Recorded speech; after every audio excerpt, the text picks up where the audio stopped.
Hey guys, so making a random standalone video compared to what I've usually been doing. This video is going to concern math skills, and more specifically math skills you need when you want to figure out how to get the percentage of the abundance of isotopes. So I'm sure you can guess the inspiration for this came from the mocks, and this particular question was answered very terribly. So before I go ahead, just so you know that Chemistry level, 20% of the entire course requires math skills, those of the level of higher GCSE. So if you're kind of, I suppose a lot of you, about I'd say 3/4 of people that did this didn't do it, or they either gave up halfway, got confused halfway, maybe some of you had a little miniature panic attack, I don't know. But just remember that math skills is a skill and it can be fine-tuned over time. So that's what we're going to do here. There's also some of you, like a handful of you in the class, you do A-level maths. That's fantastic. You can do this in your sleep. Use your powers for good and help others. But again, we had done this particular question when I first sort of took over in year 12 chemistry. And this has told me that we need to go over it, and that's fine, and I'm across the sea, but I'm going to make this video so that you can hopefully gain a little bit of confidence. You can actually understand what's going on, as well as you have this video as a sort of a resource of revision, hopefully. So we're going to crack into it, and we're going to get confident, and we won't have this problem again, hopefully. So the question was, I'm going to change this to yellow. It was a magnesium isotopes based question. I think it was part 3. And before that, it asked you some definitions and something to do with the neutrons. So it's given us 3 isotopes. Isotopes, different number of neutrons, same number of protons, hence the difference in atomic mass. So it's saying that magnesium 23 makes up 10% by mass in a sample of magnesium. It's also given us this atomic mass value of 24.3. And it's asking us to deduce the percentages of the other 2 magnesium isotopes. So what does all that mean? Let's pretend this is my sample of magnesium. And what this question is telling me that 10% of this whole sample is made up of the isotope magnesium 25. The remaining 90 is going to be made up of the other 2. And it wants me to figure out exactly what the percentages are of the other 2. So I'm going to do what I always do and write down exactly what I know. So I'm going to write my percentage point over here. I'm going to write my mass over here. And I know a lot about magnesium 25, so that's good, something to go by. Now, what do I know about magnesium 25? Well, I know the atomic mass is 25 because it's magnesium 25, so that's good. And I also know that it's making up 10% of the sample. Now, the other 2, on the other hand, I'm going to, what's the next, 24, so magnesium 24. I know the atomic mass of magnesium 24 is going to be 24. I don't know the percent. Looking at magnesium 26, I know that the atomic mass is going to be 26, but I don't know the percent. What I do know is that all of these together, all of them is going to make up 100% of the sample. And I know that magnesium 25 makes up 10, therefore the other 2, like I've mentioned, is going to account for 90. Isn't that right? Now, whether it's in the form of 60-30, 70-20, 50-40, I don't know. So when I don't know a value, I have to assign a variable. So you math savvy people might figure out this is going to be algebraic. So I'm going to assign it x. I'm going to assign the first one x. Why not? This type of question is going to have 1 known, 2 unknowns. So I'm going to have to assign 2 variables. So this is going to be x, and then the second one, just for a quick sec, I'm going to call it y. And I'm going to just explain a relationship here. So again, I don't know the values. I know that x, y, and 90 have a relationship. And that relationship is going to be x plus y equals 90. Therefore, y is going to equal 90 minus x. So I'm not going to call this variable y, I'm going to call it 90 minus x, because when I do solve for x, and we will solve for x, it's going to be a lot easier. So I'm just going to call this 90 minus x. All right, okay. So after this, we need to plug all of these into that abundance of isotopes formula. And remember that we already have the average abundance here, the 24.3, and that's what it's all going to equal to. So when I can't throw a percentage in an equation as a percentage. I have to convert it to a decimal, or it's kind of fraction decimal form. I'm going to keep the sig figs I can see here is up to 3. So if I wanted to convert 10% into a decimal, it'd be 0.100. Similarly, for the 90, it's going to be 0. Oh, that's not a point at all. 0.900. Side thought, 100%, what would the decimal value of that be? A big old 1, okay, like a 1.01. Now, plugging these all in, so essentially it's going to be 25 by this value plus 24 by x plus 26 by this here. Now, so plugging it all in, so 25 by 0.100 plus, please work ahead of me, 24 by x plus 26. Now, not 90, remember, it's not, we can't throw a percentage in here. 0. The decimal form, that's meant to be 900 minus x, not plus x, minus x. And again, that's all going to equal the average abundance of 24.3. So just toss that at the end there, right? So now I haven't figured out how to display a calculator on this yet. So I'm going to use my calculator. And again, I'm just going to work out these values here and equal it to 24.3. So 25, 0.100. So I put that on my calculator. Now, I don't know if that's going to be mirror image or what, but anyway, math savvy people would have got this already. 2.5, yeah, plus 24 by x is 24x, plus, now remember that I have to distribute this, so it's going to be 26 multiplied by this, and then 26 multiplied by my minus x, FYI. So 26, and in brackets 0.900, and that's going to give me 23.4.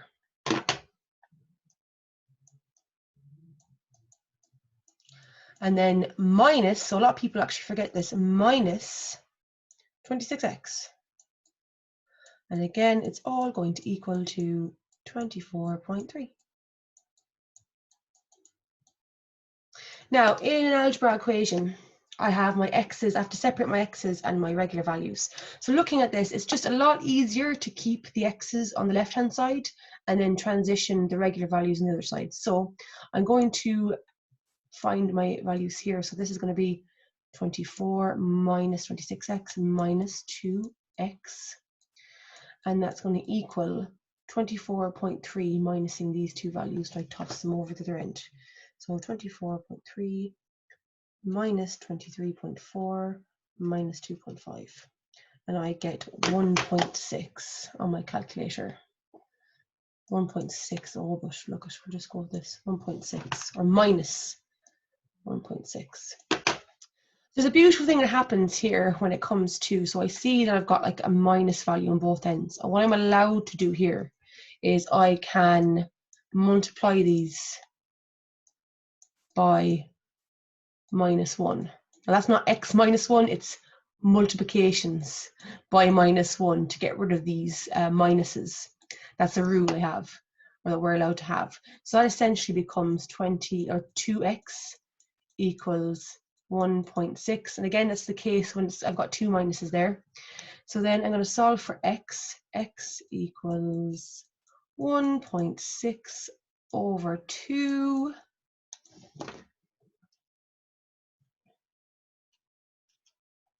And I get 0.8. X equals, 0.8. Am I finished? Well, that's the decimal form. Remember, I'm trying to solve for x, and x is a percentage. I've got 0.88 here as a decimal. So if I want to convert this to a percentage, it's going to be 80%. So x is 80%. Dun, dun, dun, dun. Saying that though, I'm going to plug it up here in a different color. Let's go with green, feeling green. And I know that my x is 80, right? So I can solve for this, because 90 minus 80 is 10. So essentially, the sample I had up here, 10% of it is going to be magnesium 25. Another 10% of it is going to be magnesium 26. And and then 80% of it is going to be magnesium 24, which, it makes a lot of sense if you look at the average. The average is going to be, I suppose, it's going to be mostly magnesium 24, isn't it? Because it's made up mostly of, a huge percentage there is 80%. 80% of magnesium is 24. So it takes into account all of the percentage abundances and it averages out, and this is what we get here. But ultimately, we wanted to find the percentages and we found them. So hopefully that wasn't too bad at all. Just things to note. Remember that this is when we don't know a value, we have to assign them variables, and hopefully you've understood how that is brought about.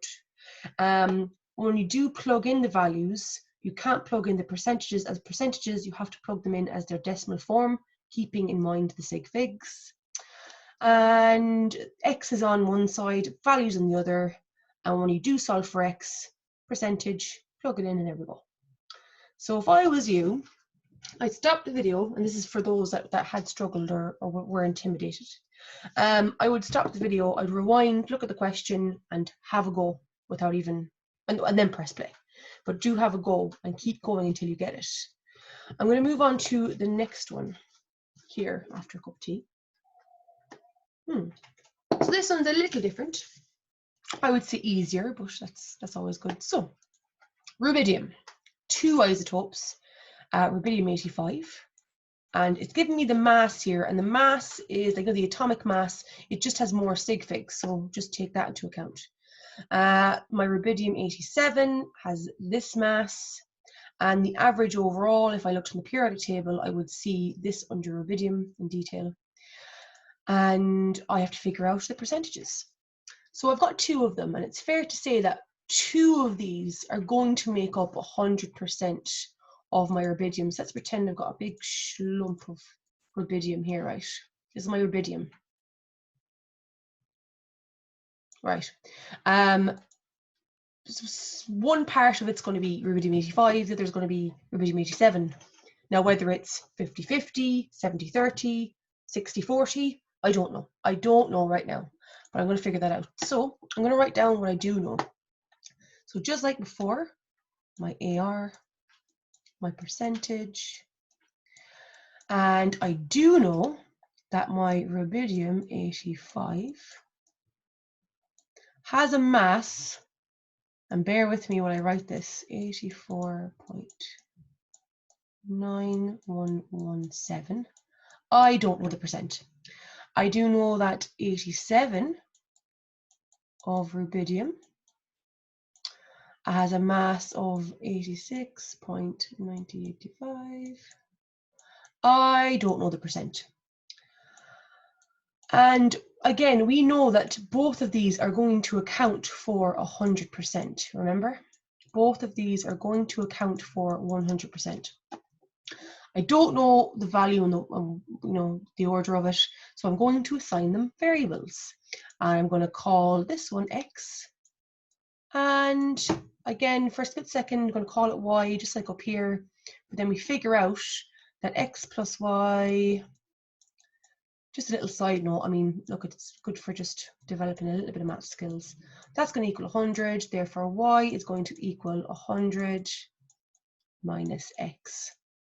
Okay, well that's going to equal 100 minus x. Lovely.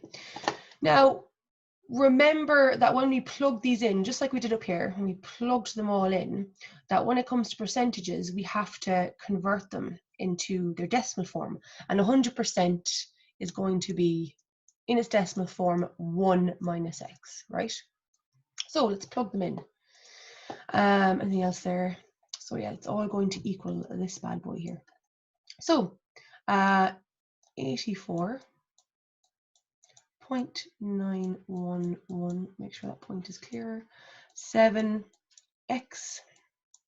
plus 86 point, oh gosh, 86.9085, and in brackets it's going to be, now remember, not 100 minus x, that's the percentage, in decimal form 1 minus x, all cash not right now, and that's all going to equal 85.467 8. Now, you're going to work that out and you're going to put the values in, and while you're doing that, I have to put my cat out.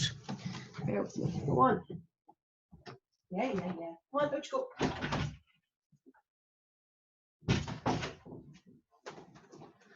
Yeah. Right. So, straight away, 84.9117x. Try beat me, plus 86.9085 minus, remember, because when we distribute, I'll just quickly illustrate that, we're multiplying this by this as well as this by the minus x, so minus 86.9085, and that's all going to equal 85. Apologies now if my writing isn't the nicest. I've got a mouse and I don't know if it's better than my finger yet. Yeah. Okie dokie. So again, an algebraic equation. We're going to separate the x's. I forgot to put an x here. So I'm going to highlight. So I'm going to leave my x's on the left-hand side. It's just easier. So that's my x's there. And I'm going to put these values into my calculator. I'll try and work out how to display the calculator, but look, I just don't know right now. 7. So this value minus this value, 86.9085, and that's going to equal a very strange number. Now it is a minus, do not panic, minus 1.9. How many sig figs have I got going? So I've got 1, 2, 3, 4, okay, 9, 6, 8 x, and that's going to equal this value minus this bad boy over here. So 85 point, this is the one I'm putting in, 4678 minus 68.9085. And what do I get? Excuse me, another minus 14407. Keep those pigs. Now again, I've got two minuses, which is a nice little beauty, 2 minuses. So I just multiply that. Little side note, you're not always going to get 2 minuses, but when I do, I can multiply that by minus 1. Not x minus 1, multiply by minus 1. So that'll give me, I'll get rid of the negative charges there. And I get my positives. 1, I should just, yeah, that's fine. 4407. So my x is going to equal 144. You see that? 07 all over 1.9968. X equals, to be honest, there's something relaxing about it. I don't know. When you get the hang of it, it's very nice. You maths geeks know what I mean, right? Right, and I get exactly what I wanted. So I'm just gonna round this off a little bit. Yeah, so I'm just gonna put down about 3 sig figs. This percentage is fine. So 1.721. Now again, am I finished here? What's the story? So I've got my x, but it's in decimal, and I need it to be percentage, don't I? So the percentage is going to be, I'm going to multiply that by 100. I want to get 72.1. I'm sure if you didn't round off, it'll be 71.5 or so. And I plug this up here to my x. I'm going to do a different color. I'm going to do green. So 72.5%, 0.15%. So 72.15. So that's rubidium 85. How do I figure out this one? Well, I minus it from 100. So 100 minus 72.15, and the remaining is 27.85. So 27.85%. So all in all, my rubidium here, about 72.15% is made up of rubidium 85, and 27.85% is made up of rubidium 87. And that's it. And that one was particularly a little bit easier than the first one because I've been given 2 unknowns, and that's fine. So I can just distribute them that way. And in this one, I've been given 2 unknowns and a known. A bit more to sort of work out. So yeah, same process. I hope that was okay. What I might do is, here's another easy one for you. This is actually easier. And again, I might just throw this up, or you can pause it and have a go. And I mean, send it on to me and I'll assess it. If you found those easy, that's fantastic. If you are half and half, go back, pause to the moment you see the question first, and just give it a go until you get the answer. It'll all eventually click. I suppose your brain is just sort of working out the nooks and crannies of these new skills you're hoping to hone in. Yep, and again, same for this, just go back and have a go. So you can pause in this one, and I also have another one where you can pause on this one. The only difference is when you want to find the average of this, you just have to look at the periodic table. So you know the way you're given, let's have a look, you're given the average here, and you're given the average up here. For this one, you just have to look at the periodic table, that's it. Other than that, I hope that's of some help. I'm going to throw this up. I think I'll just email it to you or something. Again, any questions on any stage of what I've done here, just send me an email, and hopefully that's given me a little bit more confidence. Again, I'm going to send on a survey to you just overall, and you know, about how it's gone during lockdown pretty much, and how you've been coping studying by yourselves. But yeah, other than that, I'll probably have to make another video after this, and I will see you very soon. All right, thanks guys.